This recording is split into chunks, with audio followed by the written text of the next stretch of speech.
स्वागत है आपका सीएनबीसी आवाज के इस खास कार्यक्रम में। मैं हूं तमन्ना इनामदार दत्ता। इस साल के बजट में जब वित्त मंत्री अरुण जेटली ईपीएफ स्कीम पर टैक्स का ऐलान कर रहे थे तो उन्होंने शायद ही सोचा होगा कि इतना बवाल मचेगा। वित्त मंत्री ने अब सफाई दी है कि इसका मकसद ये नहीं है कि सरकार तनख्वाह कमाने वालों से मोटी रकम जमा करे, बल्कि सरकार चाहती है कि रिटायरमेंट के बाद लोग ऐसी स्कीमों में पैसा डालें जिससे सुरक्षा मिले। ऐसा नहीं करने पर टैक्स देना होगा। वैसे गुस्सा इतना बढ़ गया है कि वित्त मंत्रालय इसमें ढिलाई देने के संकेत दे ही रही है, लेकिन सीएनबीसी आवाज ने मुहिम छेड़ी है कि ईपीएफ के पैसों को बख्शा जाए, ना पूरी रकम ना ही ब्याज पर कोई टैक्स लगे। इस मुद्दे पर खास चर्चा करने के लिए आज हमारे साथ जुड़े हैं बीजेपी नेता गोपाल कृष्ण अग्रवाल, पवन कुमार जो ट्रस्टी है ईपीएफओ के, और फाइनेंशियल एक्सपर्ट विवेक कौल से भी हम बात करेंगे। लेकिन सबसे पहले आपको सुना दें कि आज वित्त मंत्री अरुण जेटली ने ईपीएफ पर टैक्स के मामले पर क्या सफाई दी। There are several suggestions which come up, which are made in the budget with the best of intention. There are representations we received, and I do believe that budget and the finance bill are one matter in which, as a matter of propriety, Parliament has the first right to know how we are treating some of those suggestions. So I am not in a position to make a response outside. Whatever response I have to give, I'll make in Parliament.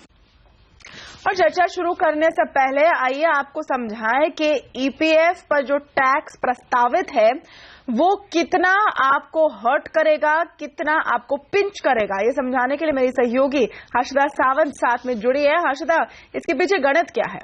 गणित हम आपको समझाएंगे। ये assumption लेकर हम ये मान रहे हैं कि कोई एक शख्स जो रिटायर होने वाला है 58 साल की उम्र में, उसको कुल ईपीएफ के जरिए 50 लाख का फंड जमा होगा रिटायरमेंट तक। अब इसके अंदर दो केसेस है। सरकार ने साफ किया है 31 मार्च 2016 तक का जो पहले से ही तैयार फंड है उस पर टैक्स नहीं लगेगा। वो आंकड़ा हमने लिया है लगभग 25 लाख का, यानी कि 50 लाख का टोटल आधा, और बाकी यानी कि 1 अप्रैल के 2016 के आगे जो ईपीएफ में पैसा इकट्ठा होने वाला है वो 25 लाख का होगा। अब इसका गणित समझते हैं, इसमें टैक्स फ्री क्या रहेगा और किस पर आपको टैक्स देना है। 31 मार्च 2016 से पहले का जो जमा रकम है 25 लाख, उस पर कोई भी टैक्स नहीं लगेगा।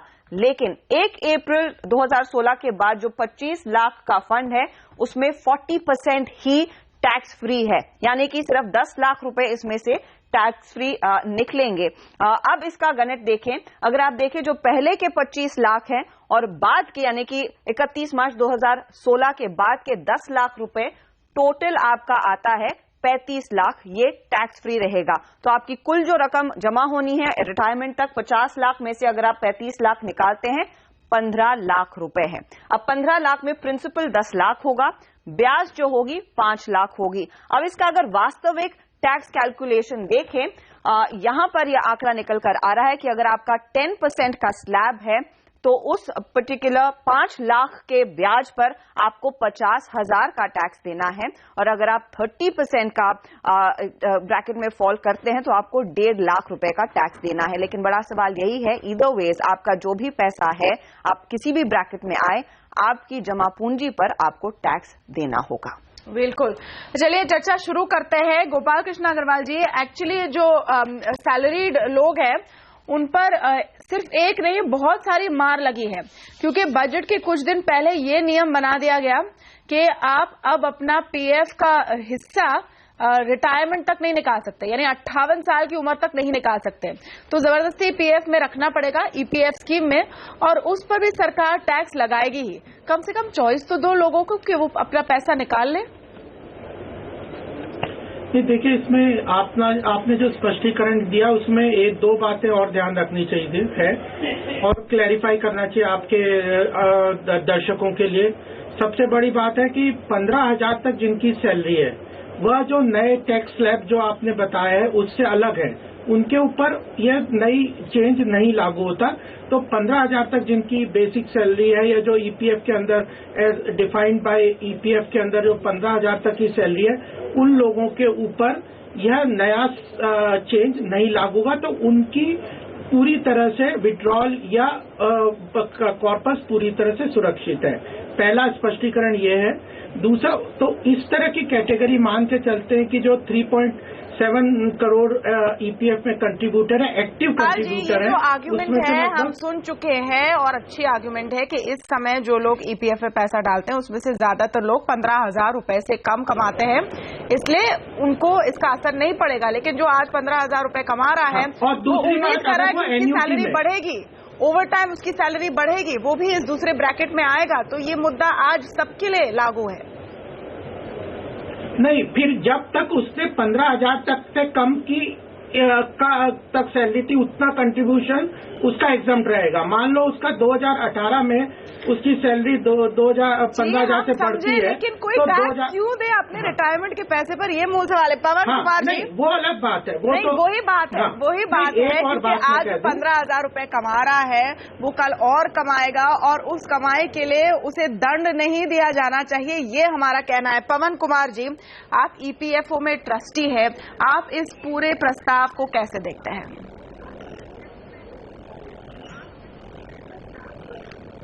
मैं केवल ईपीएफओ की बात नहीं, भारतीय मजदूर संघ का भी प्रतिनिधि हूं जी। भारतीय मजदूर संघ के प्रतिनिधि के नाते गोपाल जी जो बात कर रहे हैं ये एक मजाक लगता है हमको। 16,000 रुपए वाला उसको हायर इनकम में मान लेंगे, ये कैसा मजाक किया गोपाल जी ने इस देश के मजदूरों के साथ। और एक दूसरी बात है जो बड़ी बात है, एक 15 मेरे वेतन को, मेरे पगार को, मेरी मजदूरी को ये सरकार आमदनी मानती है, इनकम मानती है। यानी मजदूरों की मजदूरी अब इनकम हो गई। उस इनकम पर सरकार पहले से ही टैक्स ले रही है उस मजदूरी पर। उसमें से मैं कुछ बचत करता हूं, उस पर फिर ये टैक्स लेना चाहते हैं। यानी मेरी मजदूरी पर 2 बार टैक्स लेना ये पूरी तरह से अन्यायपूर्ण है इस देश के मजदूरों के साथ। इसको सरकार को तुरंत वापस जाना चाहिए, इस बात से हमारा ही निवेदन है। नहीं, सिर्फ 2 बार की टैक्स की बात नहीं है तमन्ना जी। एक बात मैं जरूर कह दूं। एक मिनट गोपाल जी, मैं आपके पास आती हूँ। विवेक कौल जी हमारे साथ जुड़े हैं, वो फाइनेंशियल प्लानिंग एक्सपर्ट हैं। विवेक कौल जी, इसमें यह भी प्रावधान है कि अगर आपकी कंपनी का कंट्रीब्यूशन आपके पीएफ में 1.5 लाख रुपए सालाना से ज्यादा है तो उस पर टीडीएस लगेगा जो एम्प्लॉय देगा। यानी अगर ये आपकी गलती है कि आपने आपके प्रोफेशन में आप आगे बढ़े हैं, ज्यादा पैसे कमाने लगे हैं, तो आपको तो 3 बार टैक्स देना होगा। नहीं, देखिए अब इसमें क्या है कि कंपनियों को अपना स्ट्रक्चर बदलना पड़ेगा। जो सैलरी स्ट्रक्चर वो अपने एम्प्लॉयज को ऑफर कर रहे हैं उनको ये स्ट्रक्चर बदलना पड़ेगा। अगर वो बदलेंगे तो फिर ये प्रॉब्लम होगी नहीं। क्या ये एक फेयर टैक्स है? मतलब कहीं कुछ हद तक ये एक फेयर टैक्स है, कुछ हद तक ये अनफेयर टैक्स भी है।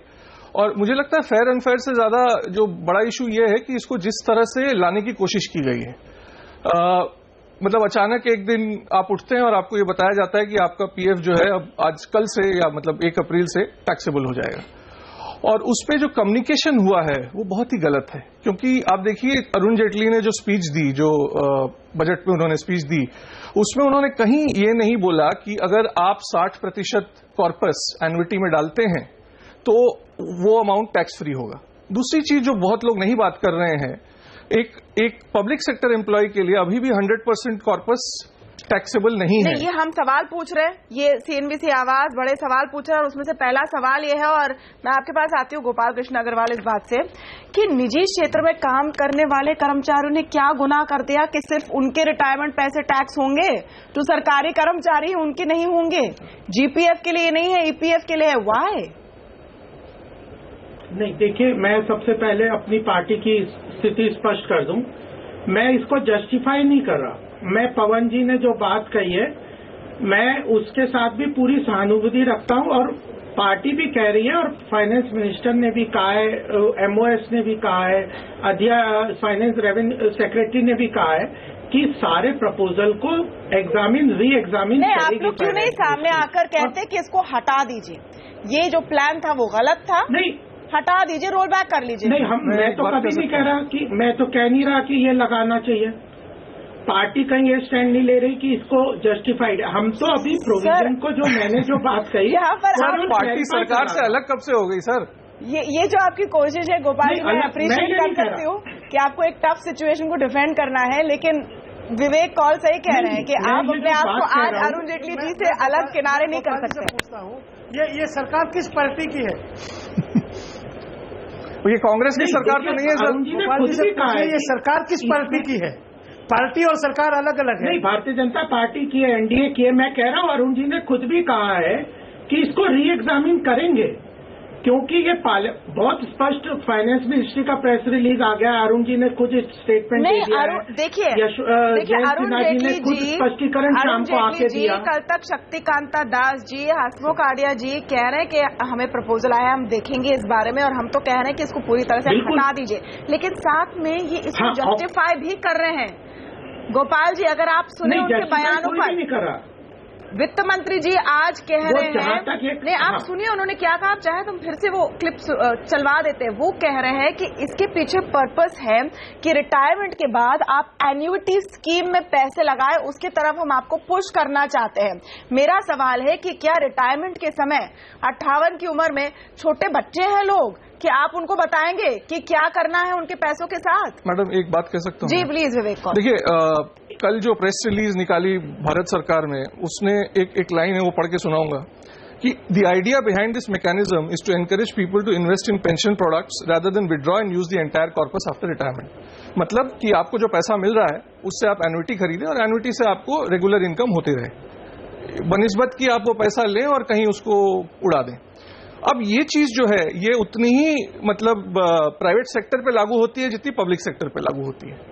दूसरी बात यह है कि पब्लिक सेक्टर में काफी लोगों को पेंशन भी मिलती है, सबको नहीं मिलती है, काफी लोगों को मिलती है। तब फिर अगर उनको पेंशन भी मिल रही है तो उनका कॉर्पस क्यों 100% टैक्स फ्री है और बाकी लोगों को क्यों एन्युटी खरीदनी है? ये एक बहुत बड़ा पॉइंट है कि सरकारी कर्मचारियों के लिए अलग मापदंड, सारा जो टैक्स वसूलना है वो निजी कर्मचारियों पर आप फोकस करें। इस पर हम चर्चा जारी रखेंगे, छोटा सा ब्रेक लेंगे, जाएगा नहीं।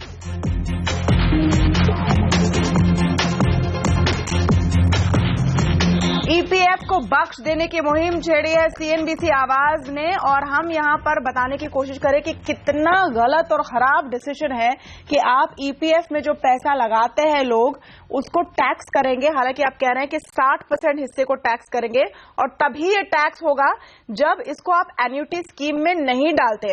अब एन्युटी स्कीम में कितने खराब रिटर्न है उस पर हम बात करेंगे थोड़ा आगे, लेकिन फिलहाल पवन कुमार जी, अब आपने एक अपील की है सरकार को कि इसको वापस ले लीजिए, लेकिन किस तरह के अब प्रावधान होने चाहिए? क्योंकि ये प्रॉब्लम तो बना हुआ है और ये एक फैक्ट है कि रिटायरमेंट के समय लोगों की प्लानिंग खराब होती है और रिटायरमेंट के बाद आमदनी के जरिए कम हो जाते हैं।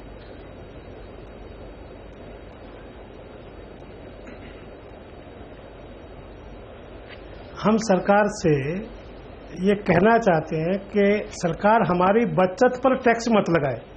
वास्तव में अगर देखेंगे तो एक सरकार की एक फेल स्कीम को सफल करने के लिए एक अलग प्रकार का ये एक इन्होंने वो किया है एक्सरसाइज।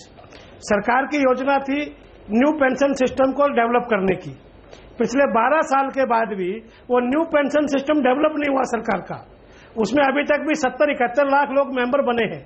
इस स्कीम को ईपीएफ पर टैक्स लगा करके स्कीम को डिमोरलाइज करके सरकार ने वो एक काम किया है कि कैसे लोग एनपीएस की ओर मुड़ेंगे। ये एक सरकार की समस्या है, इसलिए सरकार एनपीएस को का क्या करना सरकार सोचे क्या। और मेरा एक गोपाल जी से कहना है, क्या एनपीएस में आए हुए कर्मचारियों को भी सरकार कोई ऑफर देगी क्या, ऑप्शन देगी क्या? सरकार नहीं देना चाहती। और सरकार ने जो बड़े कर्मचारी है, सरकार के सेक्रेटरी, सरकार के कैबिनेट सेक्रेटरी, इस प्रकार के जो लोग हैं जो जीपीएफ सीपीएफ कटवाते, उनको टैक्स फ्री किया है, उनको एन्युटी की जरूरत नहीं पड़ती, जबकि वो ज्यादा समझदार है सामान्य मजदूर से। 15,000 20,000 वाले को टैक्स लेना, ये सरकार का एक न्यायपूर्ण काम है। जिन लोगों ने शायद इस बजट प्रपोजल पर काम किया है उनके खुद के पीएफ से टैक्स नहीं कटेगा, वो थोड़ा अनफेयर ही लगता है। छोटा सा एक और ब्रेक लेना होगा, लेकिन गोपाल कृष्ण अग्रवाल का जवाब हम उसमें से इसलिए गोपाल जी से, इसलिए तमन्ना जी मैं गोपाल जी से कहना चाहता हूं, यदि सरकार देश को ठीक चलाना चाहती है तो एक ब्यूरोक्रेटिक रिफॉर्म करे। ओके, गोपाल जी का जवाब सुनेंगे छोटे से ब्रेक के बाद। छोटा सा ब्रेक लेना होगा, लौटेंगे जल्दी। चला रहे छोटा सा उस पर कमान लगाए सर।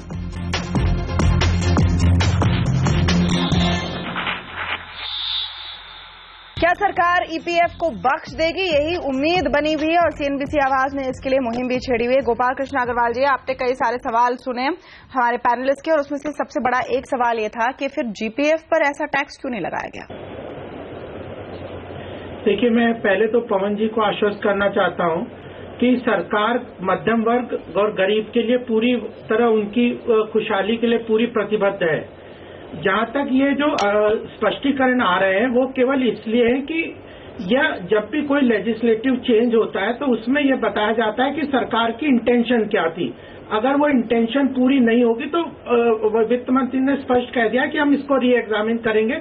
इसलिए अगर इस पे री एग्जामिन करेंगे, सबकी बातों को ध्यान में रखेंगे, बहुत सारे सजेशंस आए हैं और उनके हिसाब से जो चेंजेस की रिक्वायरमेंट है वो इसमें किया जाएगा। लेकिन ये क्योंकि अब बजट डॉक्यूमेंट पार्लियामेंट का प्रेरोगेटिव है तो वहीं पे डिसीजन होगा। वित्त मंत्री अपना जवाब देंगे। आपका जवाब है इसमें विवेक कौल जी, नहीं, एक और बात मैं कह दूं कि जो नहीं, एक बात तमन्ना जी, एक बात और मैं कहना चाहता हूं जी संक्षेप में, कि जो एनपीएस है, एनपीएस में भी उसको अट्रैक्टिव बनाना सरकार की मतलब लक्ष्य है। एनपीएस और इसका कोई कंपटीशन नहीं है। तो उसका टैक्स हटा दीजिए, सरकार ने एग्जम्पशन दिया ना 40% का। आप एग्जाम्प्ट कर दीजिए। उसमें भी तो 40% का एग्जम्पशन दिया है। देखिए, अगर आप चाहते हैं विवेक कौल जी, क्या ऑप्शन है अब एम्प्लॉयज के पास, क्योंकि एन्युटी स्कीम जो दी है सरकार ने, एक टैक्स बचाने का ऑप्शन, उसमें इतने खराब रिटर्न है, उससे अच्छा कोई एफडी में पैसे लगा दें। जी बिल्कुल। ऑप्शन क्या है? देखिए, अब ऑप्शन तो कंपनी लेवल पे होगा। आई मीन प्राइवेट कंपनीज को ये देखना होगा क्या वॉलंटरी है ईपीएफ?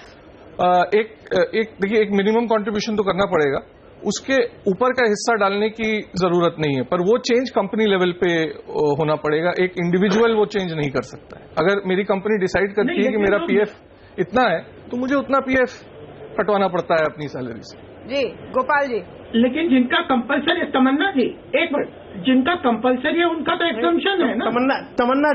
तमन्ना जी एक मिनट, ये ईपीएफ मैंडेटरी है, 15,000 रुपए तक के वेतन के लिए मैंडेटरी है, उसके बाद वॉलंटरी है। 15,000 रुपए तक तो कटवाना ही पड़ता है। 15,000 रुपए जिसका वेतन है उसे एग्जेम्पशन मिला है, जो बाकी है विवेक कौल सही कह रहे हैं, वो कंपनी के लेवल पर आपको नेगोशिएट करनी पड़ेगी। ये जरूरी है हमारे दर्शकों के लिए, क्योंकि ईयर एंड आ रहा है और शायद जो भी फैसला हो उसके हिसाब से आपको आपकी स्ट्रैटेजी बनानी होगी। बहुत बहुत शुक्रिया आप सबका हमारे साथ जुड़ने के लिए। हालांकि हम उम्मीद ही कर रहे हैं कि वित्त मंत्री इस टैक्स को वापस ही ले ले।